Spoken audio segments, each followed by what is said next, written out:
of Lagos there is still a one level of Be the first to know. From the north, south, east, west, and around Africa, we break the news.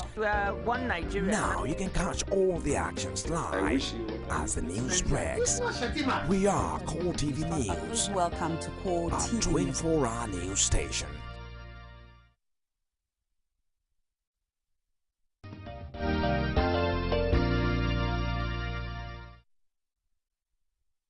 Nine hours, 30 minutes gone already. Today, it's the 19th day of August, 2014. What a beautiful day to be alive. Congratulations. Each time when you wake up in the morning, you have to recall that about 4,000 people die every minute in the world. So it's a rare privilege for you, and you must make time count.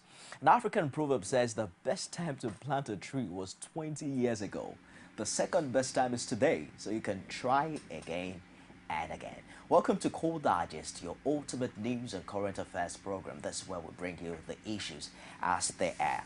So, if you do a little countdown, there's a lot of counting going on. Some are saying it's the 127th day of the abduction of the Chibok girls. Some are counting from the very first day Patrick Sawyer imported the Ebola virus to Nigeria. Some are counting that the 15th year of our democracy in Nigeria. In a short while, it's going to be 54 years of independence. Of course, it's our 100th year, what they call the centenary year for the amalgamation of the Northern and Southern Protectorate. Now, we're also counting down to 2015, just about 5 months before the much talked about February 2015 general elections. The push for Jonathan is our focus on the show today, and I'm joined by a public affairs analyst, Biodun Showumi. Good morning, Biodun. Good morning. Thank you very much for finding time to join us. I'm pleased to be here. Now, we've seen a lot of things, issues of food in our recent past. How would you describe the relevance and the importance of the 2015 election, in relation to our future as a nation? Yeah, the 2015 elections will be a defining moment for our country. It will be a moment when we will choose either to live together or to go on our separate ways. It will be a moment whether we believe in cohesion, national cohesion and unity, or we believe in a sectarian or separatist society where the North or the South or the one zone or the other would have to be at each other's throat. It's already been defined by several events, partly the elections we've had in Ekiti and Osun, and also partly by the national conference, the outcome of which will soon be made public for Nigerians. But it will be a very defining moment. We would have to confront some stark realities about, because we have a situation where President Jonathan wants to come back. Some people in his party said no, they won't allow him to come back, and you have the North saying no. We think he needs to go. He has taken the oath twice, and if he's determined to come back, and if he should win the election, we are in trouble. I suspect Boko Haram will explode everywhere. And if Jonathan loses the election, we are also in trouble, because men, according to some experts, now have the capacity, to sever the taps and wipe off the refineries within 48 hours. So we are in between the deep blue sea and the shark. So how we're going to have to navigate through it, no one knows. Yeah. But then, it's just about 5 months of the election.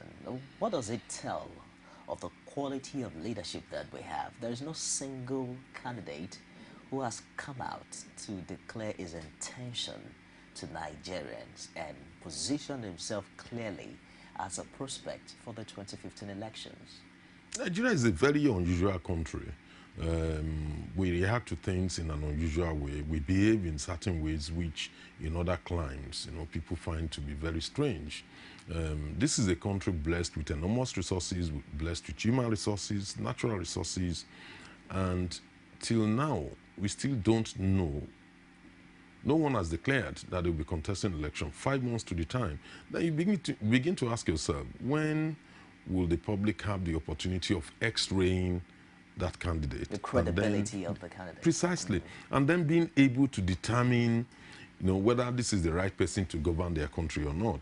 Are we going to wait till when the election is around and everything is caught in between politicking, and then you try and expose a candidate, oh, he's all politics, he's supporting the other side. So I don't understand how we do things. All the leading political parties, till now, nobody has clearly said, look, this is our candidate. Even the PDP itself has not even said, look, Mr. Jonathan will be contesting the election again. What we see them doing is begging Mr. President to please contest, So it's quite a very strange, unusual development. Some are saying that the writings are clear on the wall. I'm going to play a clip there from the MCR, and it's about a former boss of Goodluck Jonathan, our own president, saying certain profound words and the kind of affirmation and confidence with which he is making a statement, will also probably astonish you. We'll play a clip from the MCR now, and we'll be back on the show. Don't go away. Stay with us. The president will contest, and he will win convincingly, and it's authoritative. He will win convincingly. He will have pan-Nigeria mandate to rule. There is nothing like APC. You know that. Or you want to hear from me? You want to hear from me? Yes. APC is dead. Okay, that's the former boss. While Goodluck Jonathan was a deputy governor bias, Alamesia Dupre saying convincingly that Jonathan would win come 2015. One would wonder where that kind of confidence is coming from. But how would you place the scenario where even the major player isn't saying anything, but we have many other stakeholders saying that Jonathan will contest? For instance, you mentioned MED. Of course, there are also voices from the Niger Delta who are saying that Jonathan must contest and he's going to win. Yes, if you also recall the letter written by the former president, Mr. Olusegun Obasanjo, he actually made it clear that all the president's body language and gestures, showed that he was bent on contesting the election. I think no one is in any doubt about that. I think the only question mark is the two theories which they are working on. One, the first theory which Alamesia must have predicated, in my view, his optimism on, was the Ekiti-Osun theory, which is when you use massive force, intimidation, fear, arrests, to try and influence voters, and also enormous resources, cash. And they got the result in Ekiti, but they didn't get it in Osun. So by now, Alamesia must be reviewing their stance on this issue. The kind of arrogance that led to Alamesia saying, look, APC is dead. By what means? This is a party that still has at least 15 governors. How can you say it's dead? It's, is the kind of arrogance exhibited when General Olusegun Obasanjo was in power, when they declared that PDP will rule Nigeria for 60 years in a multi-ethnic nation, multi-ethnic nation. How, for Christ's sake? Very diverse nation. So, but of course, they came out with that magic, Ekiti-Osun magic. Now Osun has been able to stop the magic. They must have gone back to the drawing table now. The other magic they have is the 6-year tenure formula, whereby the outcome of the confab can now be used as a basis for referendum. No doubt there are so many good things in that outcome. We'll get there, but before we get into the issues of the national conference, you made mention about Alamesia, speaking with so much arrogance. Some other school of thought will tell you that the APC is no better. We heard from the national chairman saying that if the election in 2015 is rigged, that they would create a parallel government. I mean, what level of arrogance can be more than that? Well, it depends on how we see it. I can see a clear difference between somebody saying we will win in all parts of the country convincingly, and if you are saying that, I don't understand it when we are not homogeneous. Even if we had, like in the case of Ekiti, you know, you still see some differences. You can't say that we all must sleep and vote the same way. In the case of the other one, saying that, look, there'll be a parallel government, it's a threat. It's not an affirmation, like in the case of Alamesia.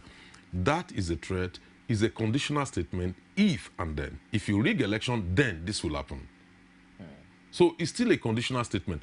A conditional statement is quite clearly different from somebody making an affirmative declaration. But is there anything wrong in Jonathan running for a second time? Does he not have the constitutional rights to do so? Mr. Jonathan has a right to run for second time, and I strongly will defend his right to run for second time. When he was being deprived the opportunity to be the acting president or substantive president following the illness of Mr. Yaradua, I was one of those who had to go to Abuja to fight that he must be given the right to rule the country. Okay. The fact of the matter is, he's been sworn in twice. It's neither here nor there, because that's a matter in court. It's for the court to decide that. The other side is on good governance. That's my own issue.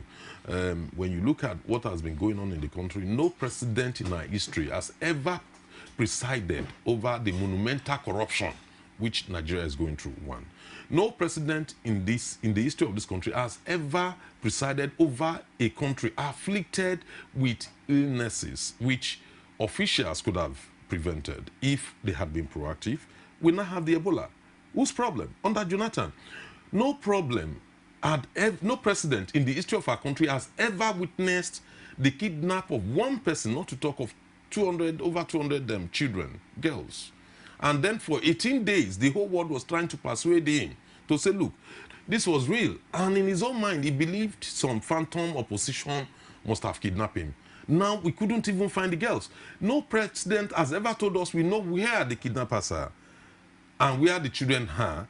And yet, the children are not being given to their parents, but rather they were giving them money, rather than retrieving those children from those hoodlums. No president in our history, has ever presided over all subsidy scam to the scale of 1.6 trillion, if you are to believe the House of Reps committee report, or if you are to believe Mr. President Ike Imokwede's report, 255 billion. How much they are just disclosing they've been able to retrieve 5 billion naira in today's newspaper out of 255.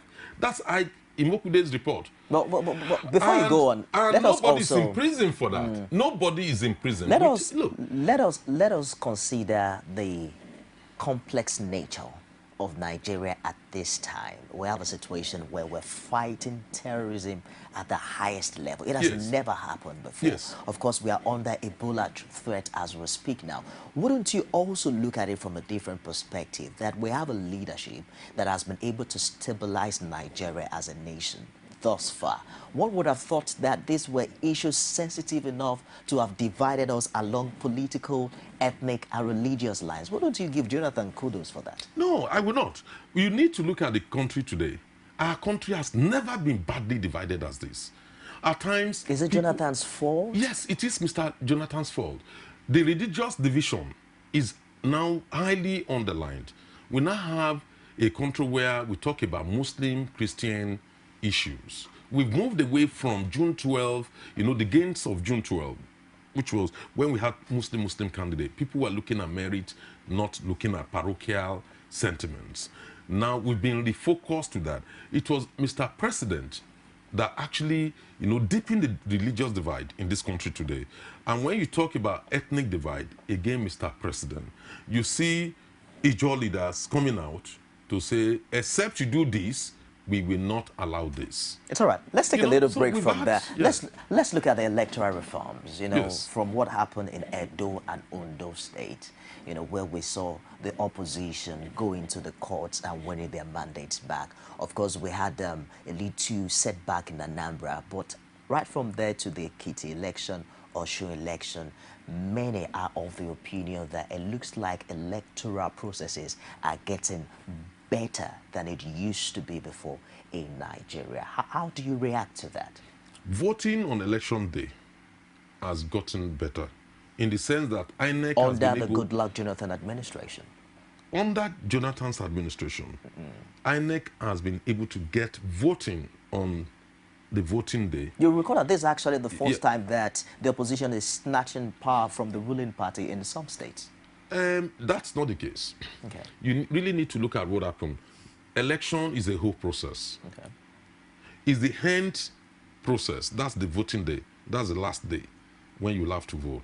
But the whole processes leading to it matters. On INEC has been able to get their acts right in terms of getting materials to the ballot booths, the polling units, and getting the staff, INEC staff, whether ad hoc or permanent staff, there at the right time and ensuring security. INEC did that very well in Ekiti and to a bigger extent in Osun. They got that right. But the process is leading to it. We've not been able to fix it. We still have cases of people having access to ballot papers, which are printed. For instance, in the last Osun elections, ballot papers were printed. The police themselves arrested a man with a box full of printed 500 ballot papers. He was taken to state CID. Forget about the fact that the new police commissioner was denying it. Then also, the youths in Obokun arrested INEC official with already a whole Hilux truck full of ballot boxes, already printed ballot papers, you know, less than 24 hours to the election. It was taken to Obokun and these are still allegations, right? They are not, look, they are not allegations because we have them on tape. The reason is journalists went there, observers like me, we also went there by 6 a.m. Okay. We got to the state CID. We were able to take the picture of the vehicle with the plate number. It's a federal government of Nigerian plate number, a white Hilux truck. We spoke to the officials, to the police, and also we now went to INEC office. Did you see the papers that were thumbprinted? Did you see the party that were thumbprinted in those ballot papers? No, we did not see the papers. We did not see which party they thumbprinted for. Okay. But the fact of the matter is they had access to ballot papers, thumbprinted ballot papers, and they were all in that Hilux trucks. The police did not deny that at the time. That's the CID at the time until when the new police commissioner that resumed the Friday preceding the election now denied it all, forgetting the fact that pictures have been taken, the press has been there, we had video recording, and also in Osun State, INEC also confirmed, you know, on tape, they were recorded that the officials were apprehended for that. So the fact of the matter is processes leading to it is not still waterproof. That is one. Number two, in terms of voters' awareness, INEC did little or nothing in Ekiti and Osun. It was the political parties that did it.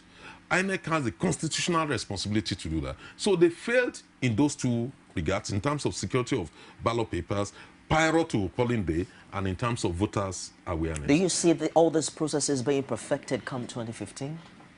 I cannot see much difference, because when you look at what is going on currently, is there is so much heavy militarization of the political space in a way that even INEC officials themselves are being hampered, not only by politicians, but also by the use of the military officials, the use of masked men, you know, to police elections. Yeah, because in the sense that people feel apprehend fear. You don't know, is this a thug? Is it a federal task force official from Lagos, one of those boys in Motorway K2, you know, being masked? Because people find it strange. We are used to armed robbers being masked. The only time which Marilyn Oga, the spokesperson for DSS, said people were masked, SSS officials were masked, was for World Economic Forum. But that was in anticipation of fear of a terrorist attack. Are the people in Osun terrorists? Why were they masked? To the extent that children, old people, everybody, journalists, observers, were all afraid. We don't even know if somebody shoots you, you don't know who did. Let's look at the level of preparedness and education of the average Nigerian electorate as we count down to 2015. As it is now, there's not much difference in the ideologies of the major political parties, because every other day politicians now change parties like they're changing clothes. How ready do you think the Nigerian people are to vote for people using issues and, you know, personal ideologies rather than all those issues that you've itemized earlier? You're quite correct. The problem we have today is that we do not have political parties that are ideologically oriented. So it is easy to cross from one party to the other, and you don't feel any qualms about it, because at the end of the day, we are beginning to see a situation where people are beginning to say, look, but these people were bad, they were in party A yesterday, now they are in party B. These people were bad in party B, now they are in party A. So you can't really clearly say that this political party represents this tendency or this or that tendency. And if you look at even the supposedly Labour Party, which was to be a party for the workers, you cannot have people like Andy Umba, you know, being a candidate of Labour Party, Mimiko, a candidate. You know, it's a joke. Fatai Akinbade, you know, a governorship candidate, and then you say that's a party for workers. The Labour Party has not fielded any worker till today as its gubernatorial candidate.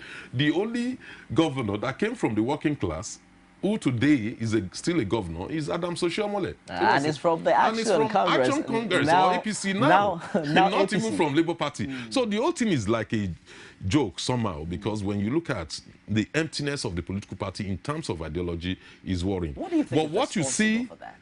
Yeah, I'll come to that. What is likely going to happen is electorates will now start looking at individuals. Okay. And then focus on individual. What do you believe in? What do you represent? What do we know about you?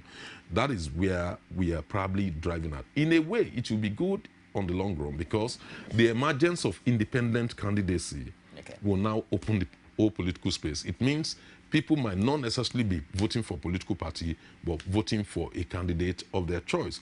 But the factors responsible, you know, for the absence of ideological content in our political parties are primarily, one, because we've monetized everything. Right from day one, the moment you want to form a political party, you are required to have offices here and there. It's going to cost millions and millions of naira, which the people cannot afford. It means the political parties, you know, are meant for the rich, not for the poor. There is no way you can get a party registered without spending so many millions. Whereas political parties are supposed to be an association of like minds, you know, and we shouldn't have that impediment, you know, which INEC is creating. But even with the possible emergence of independent candidature, like you suggested earlier, do you see independent candidates having the same financial structures and backup that political parties offer today? Oh yes, until we have to begin to educate our people to move away from politics of stomach infrastructure. What is in it for me? The reason why they're doing that is because of lack of confidence, you know, in the political elites. The moment they get into power, they think about themselves. They don't think about the poor masses. In the second instance, again, they also know that the kind of remuneration they're being paid, they're such that it is almost impossible. You know, you only need to be in the House of Assembly or House of Reps or Senate for one term, and then you are made up for life.